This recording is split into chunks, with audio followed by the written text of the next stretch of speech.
magkakakwento ng tunay na nangyari. Nagkwento na ako sa huli sa akin. Nagkwento na ako dito sa presinto. Nagkwento na ako sa lahat ng gwardiya dito. At nagkwento na rin ako sa mga kasama ko sa brigada. Kaya ayoko na. Gawin niyo na kung anong gusto niyo gawin sa akin. Basta't ayoko na magkwento. Aling Mami, hindi ko ako niliniwala na may kasalanan kayo. Eh, ganun pala eh. Bakit nga pa ikinulong? Kasi yung kwintas na gusto niyo isang sa ahensya, hinakaw. Bakit? Napatunayan mo ba na ako ang nagnakaw? Hindi ko sinabi na Aling Mami. Kaya lang mo, bakit tayo sabay sa mga investigador kung saan kailan niyo nakuha yung kwintas niyo?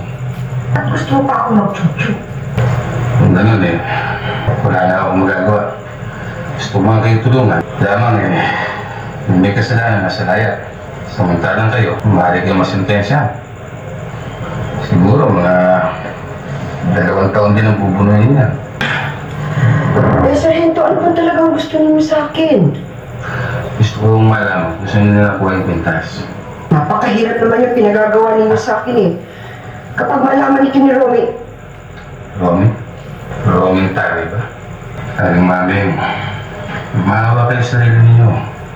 Magduduyo sa kayo ng walang kasalanan. eh Sargento, hindi ninyo ako naiintindihan eh. Hindi ko sinabi na si Romy ang nagbenta sa akin ng kwintas. Eh, kayong pulis, di kayo mag-imbestiga. Wala ako. Hindi ko ako maging chuchu. Aling Mami, maraming salamat po. Aling Mami, maasahan yung tutulungan mo kayo.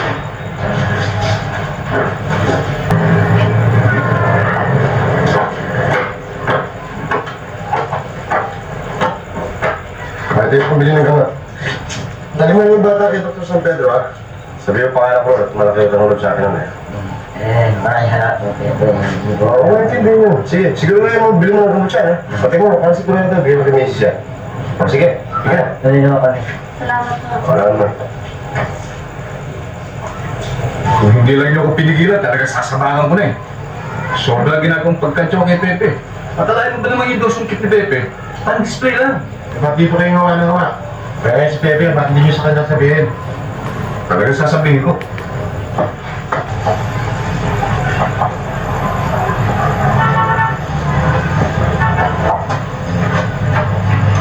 Ito, mukhang hindi pa kayo kumakain, ha?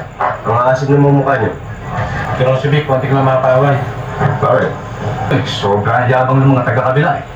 Akalain mo ba naman sabihin na malambot na raw ang mga tuhod mo? At hindi lang yan. Ang sikmura mo raw lumalamig na. At isa pa, Pepe, magmula daw nung dumating dito ang kaibigan mo si Berting, nasira ka na. At isang pulis lang doon ang pipitsyogi na katapat mo eh. Sobra pala ang yabang ng mga kumag na yun, ano? Yung pag-iintindi niyo mga sinasabi ng mga ulo na yun. Kaya ko silang gumawa ng gumawa. Baka ba yun ang balita?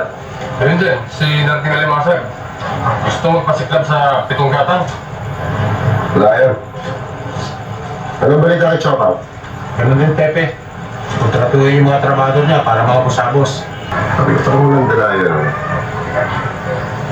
Hindi pa na ako sa pakiusap, ano? Ang balita ko, pati sweldo ng mga tao iniipit. Ito ako nga. Siguro kailangan madalaw ulit. Sa lahat ng sinabi mo, yun ang maganda. Kaya, Mamayang gabi.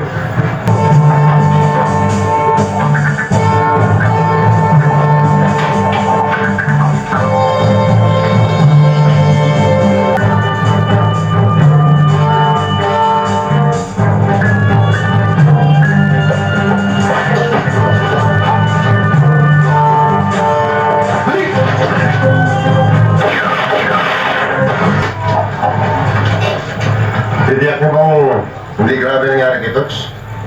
Tsaka yung Pepe, para sa hita lang naman ang tama niya eh. Maglanggas lang ng dahon bayabas yun, magaling na yun. Sigurado kayo, ha? Huwag mo lalahanin si Toots. Di basta-basta matutuwa yun. Eh, natagtad na nga ng bala ang katawan mo. Buhay pa. Siguro may isa pong saan loko. Pepe,